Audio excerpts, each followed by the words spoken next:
নমস্কাৰ বন্ধু বান্ধৱীসকল, মোৰ ইউটিউব চেনেল মই ববিতালৈ আপোনালোক সকলোকে স্বাগতম জনালোঁ।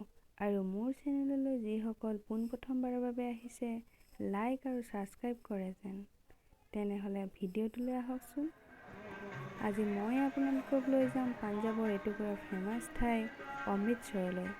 আৰু সকলোৱে জানে অমৃতসৰ কিহৰ বাবে ফেমাছ। এয়া আমি আহিছোঁ অমৃতসৰৰ স্বৰ্ণ মন্দিৰ, যাক গল্ডেন টেম্পল বুলি জনা যায়। প্ৰথম গৈয়ে আপোনালোকে এটা বৃহৎ পুখুৰী দেখিব। সেইটো দেখিছেনে সোণালী? সেইটো হ'ল মেইন মন্দিৰটো। সেইদিনা বহুত প্ৰখৰ ৰ'দ আছিল বাবে আমি অলপ ছাঁ ল'বলৈ চেষ্টা কৰিছিলোঁ।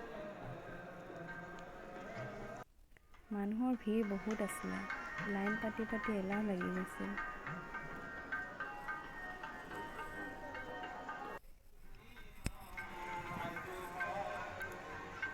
এই লাইটৰ ব্যৱস্থাবোৰ দেখিছেনে?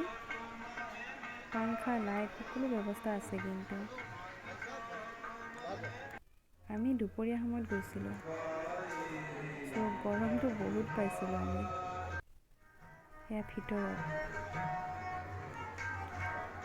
কেমেৰা ভিতৰলৈ আমাক কৰিবলৈ মানা কৰিছিলে, কিন্তু আমি মনে মনে যিকণ পাৰোঁ সেইকণ কৰিবলৈ চেষ্টা কৰিছিলোঁ। তাৰ বাবে আমাৰ ভিডিঅ'টো ভালকৈ কৰা নহ'ল, তাৰ বাবে চৰি।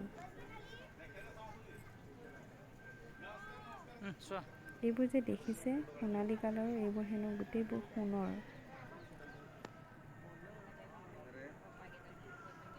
মই হাতেৰে চুই চাবলৈ চেষ্টা কৰিছিলোঁ এবাৰ, সঁচাকৈ সোণৰ নে বাৰু।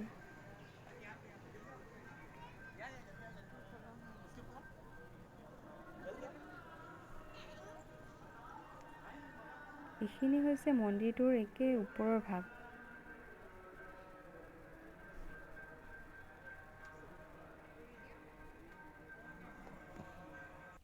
মানুহৰ ভিৰ বহুত।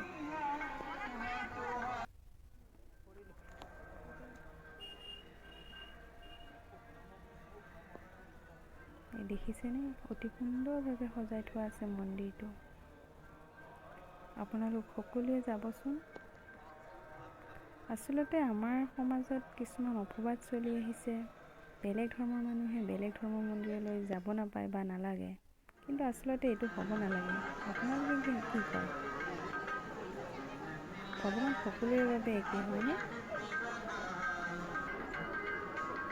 ভিডিঅ'টো চাই কেনে পালে কমেণ্ট কৰিব, আৰু যিসকলে তালৈ গৈছিলে আপোনালোকে কেনে পাইছিলে সেইটোও মোক জনাব। আৰু লাইক কৰিব, ছাবস্ক্ৰাইব কৰিব। ভিডিঅ'টো চোৱাৰ বাবে আপোনালোকক ধন্যবাদ।